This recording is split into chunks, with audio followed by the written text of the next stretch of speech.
L'amour, le remède oublié aux maux du monde. Depuis des siècles, l'humanité lutte contre elle-même, en proie à des guerres, des conflits et des divisions. Pourtant, il y a plus de 2000 ans, un homme a prononcé des paroles qui, si elles étaient pleinement comprises, pourraient transformer le monde. Aimez-vous les uns les autres comme je vous ai aimé.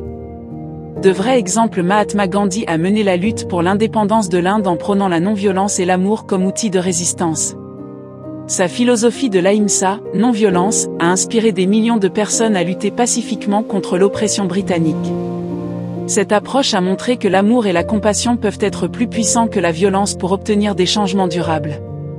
Martin Luther King Jr. et le mouvement des droits civiques, aux États-Unis, dans les années 1950 et 1960, Martin Luther King Jr. a mené la lutte contre la ségrégation raciale en prônant l'amour et la non-violence.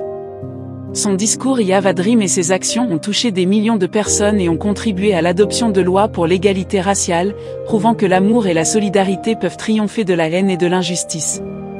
La réconciliation en Afrique du Sud, Nelson Mandela, après avoir passé 27 ans en prison, a prêché la réconciliation au lieu de la vengeance lorsqu'il est devenu président de l'Afrique du Sud. Son approche de pardon et de rapprochement entre les communautés a permis d'éviter une guerre civile et a mis fin à l'apartheid de manière pacifique. La commission Vérité et Réconciliation, dirigée par Desmond Tutu, a joué un rôle clé en permettant aux victimes et aux bourreaux de se confronter et de trouver un chemin vers la guérison. Le cessez-le-feu de Noël pendant la Première Guerre mondiale, en 1914, lors de la Première Guerre mondiale, un moment inattendu de fraternité a eu lieu. Les soldats allemands et britanniques ont temporairement arrêté de se battre et ont célébré Noël ensemble dans les tranchées. Ils ont échangé des cadeaux, chanté des chants de Noël et même joué des matchs de football. Cet acte spontané a montré que, même dans les circonstances les plus sombres, l'amour et la compassion peuvent percer les ténèbres de la guerre.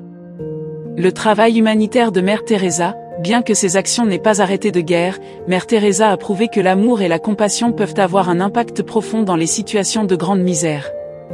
À Calcutta, elle a consacré sa vie à aider les malades et les pauvres, inspirant le monde entier par son exemple. Son dévouement a été un symbole de la façon dont l'amour peut changer des vies et amener un espoir là où il n'y en avait pas. Le mouvement pacifiste norvégien en faveur des réfugiés de la Seconde Guerre mondiale, pendant l'occupation nazie en Norvège, de nombreux citoyens norvégiens ont risqué leur vie pour aider des juifs et d'autres réfugiés à fuir la persécution. Ils ont organisé des réseaux de résistance et des refuges secrets pour sauver des vies, animés par un profond amour de l'humanité et une volonté de justice. Le geste de pardon de John Paul II, en 1981, le pape Jean-Paul II a été victime d'une tentative d'assassinat par Mehmet Ali Aka. 2 ans plus tard, il a visité son agresseur en prison et lui a pardonné, illustrant la puissance du pardon et de l'amour envers son prochain, même dans des circonstances difficiles. Cet acte de compassion a marqué les esprits et montré comment le pardon peut être un outil de guérison personnelle et collective. La paix en Irlande du Nord, accord du Vendredi Saint. Pendant des décennies, l'Irlande du Nord a été le théâtre de violents conflits entre communautés catholiques et protestantes. Grâce à des efforts de paix basés sur le dialogue et la compréhension mutuelle, notamment avec des figures comme John Hume et David Trimble, l'accord du Vendredi Saint de 1998 a été signé, mettant fin à des années de violence. Cet accord a montré que la recherche de la paix, alimentée par un désir de réconciliation et d'amour pour son pays, pouvait l'emporter sur la haine. Les White Helmets en Syrie, en plein cœur du conflit syrien, des groupes de volontaires connus sous le nom de White Helmets ont risqué leur vie pour sauver des civils pris dans les bombardements. Leur travail humanitaire, motivé par un amour inconditionnel pour la vie humaine, a permis de secourir des milliers de personnes, souvent dans des conditions extrêmement dangereuses. Ils ont incarné l'amour dans l'action, même au milieu de la guerre. Le mouvement de la Marche pour la paix en Colombie. La Colombie a été marquée pendant des décennies par un conflit armé entre le gouvernement et les FARC. Cependant, un mouvement citoyen pacifique appelé la Marche pour la paix a mobilisé des milliers de Colombiens pour soutenir les négociations de paix. Cet engagement collectif, basé sur l'amour de la patrie et le désir de voir cesser la violence, a contribué à la signature d'un accord de paix en 2016. Et bien sûr, ce n'est pas tout, il y en a encore beaucoup d'autres, dites-le nous dans les commentaires. Prenez un moment pour partager et activer la cloche. Pourquoi les humains semblent impossibles à faire le bien en permanence? Les humains sont des êtres complexes, faits de contradictions. Nous avons la capacité d'une grande bonté et d'une grande cruauté. Cette dualité vient de la lutte entre les désirs égoïstes et les aspirations altruistes. Faire le bien demande souvent des sacrifices personnels, ce qui peut être difficile pour beaucoup, surtout lorsque l'instinct de survie ou l'intérêt personnel entrent en jeu. Les émotions humaines, telles que la peur, la colère, la jalousie et l'avidité, peuvent pousser les gens à agir de manière contraire à leurs valeurs. Ces émotions sont souvent des réponses instinctives, façonnées par des millénaires d'évolution pour assurer la survie. Elles peuvent parfois éclipser la raison et l'empathie, menant à des comportements néfastes. Les contextes sociaux, économiques et politiques influencent fortement le comportement des individus. La pauvreté, l'oppression et l'insécurité peuvent amener des gens à faire des choix moralement discutables par nécessité ou par désespoir. Dans des contextes de guerre ou de compétition intense, même ceux qui aspirent au bien peuvent être contraints à des actions nuisibles. Une grande partie du mal dans le monde vient de la perception erronée que nous sommes séparés les uns des autres. Cette illusion favorise l'égoïsme, la peur de l'autre et les conflits.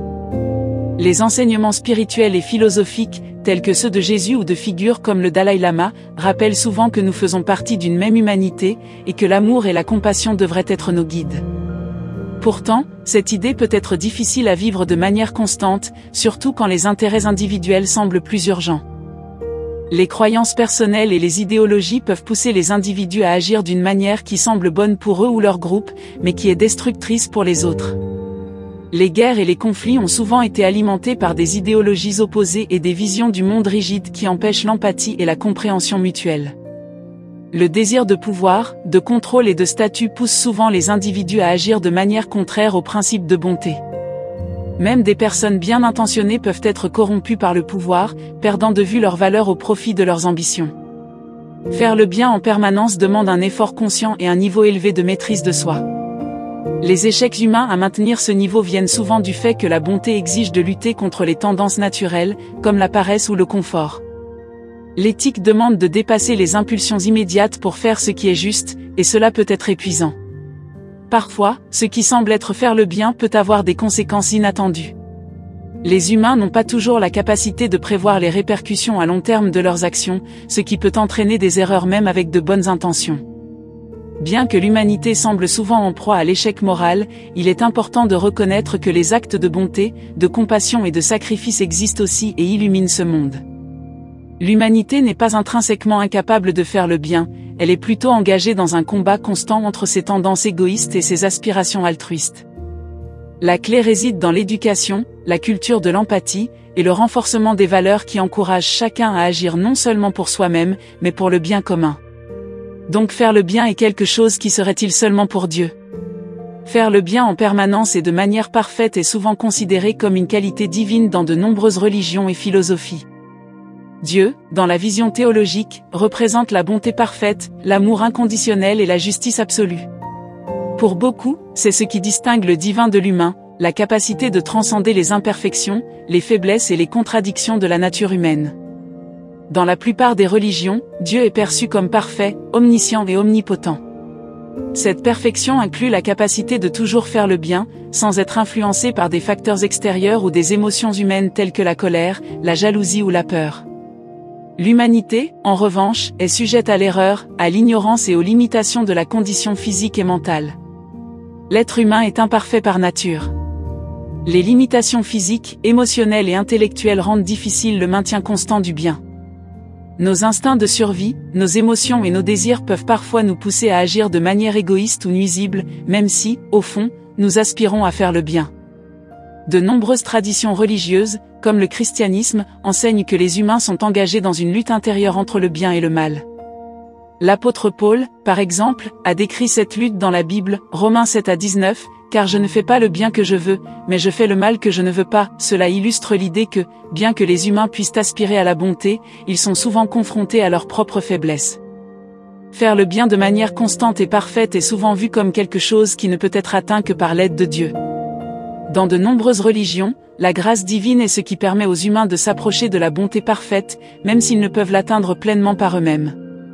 Cette croyance souligne que l'homme a besoin d'une aide spirituelle pour surmonter ses limitations naturelles. Bien que faire le bien en permanence soit difficile, cela ne signifie pas que l'effort est vain. L'aspiration à faire le bien, même imparfaitement, est ce qui caractérise une vie morale et spirituelle. Les humains ne sont pas appelés à être parfaits, mais à se rapprocher de la bonté divine en apprenant, en grandissant et en se repentant lorsqu'ils échouent.